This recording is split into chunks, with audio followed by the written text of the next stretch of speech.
নমস্কাৰ, এয়া চাওকচোন কোমোৰা সৈতে হাঁহৰ মাংসৰে এসাঁজ ভাত। এয়া দালি, এয়া নেমু আৰু এয়া পদিনা চাটনি।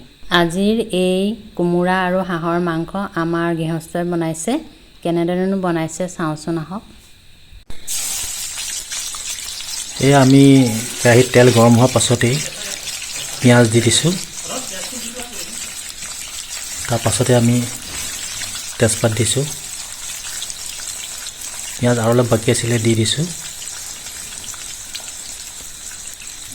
পিঁয়াজখিনি তেলত অলপ ৰঙচুৱা বৰণ হোৱালৈকে আমি পিঁয়াজখিনি লৰাই আছোঁ।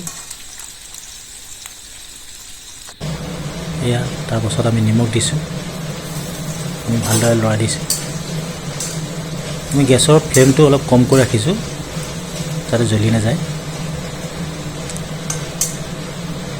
লাহে লাহে পিঁয়াজৰ বৰণ ৰঙচুৱা হ'ব ধৰিছে। ইয়াৰ পাছত আমি 3টামান জলকীয়া দি দিছোঁ। আপোনালোকে জলকীয়া নিজৰ আন্দাজমতে দিব পাৰে। এয়া আমি হাঁহৰ মাংস দি দিছোঁ। আমি গেছৰ জুইটো এতিয়া অলপ কমকৈ ৰাখিছোঁ যাতে লাগি নধৰে। আমি ভালদৰে লৰাই দিছোঁ।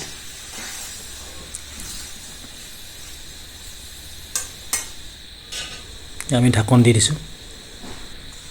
পুনৰ আমি লৰাইছোঁ। এয়া দেখিছে তেলৰ লগত মাংসখিনি উতলিবলৈ আৰম্ভ কৰিছে। ইয়াত আমি মাংসখিনি আধা সিজাকৈ ৰাখিম। পুনৰ ঢাকন দি দিছোঁ। এয়া আমি হালধি দিছোঁ।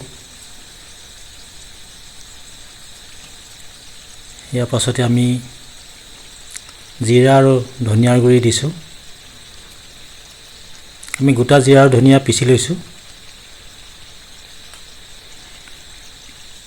ইয়াৰ পাছতে আমি আদা নহৰুৰ পেষ্ট দিছোঁ। আকৌ আমি ভালদৰে লৰাই দিছোঁ। ইয়াত দেখিছে মাংসখিনি ৰঙচুৱা বৰণ ধৰিছে, সুন্দৰ বৰণ এটা আহিছে।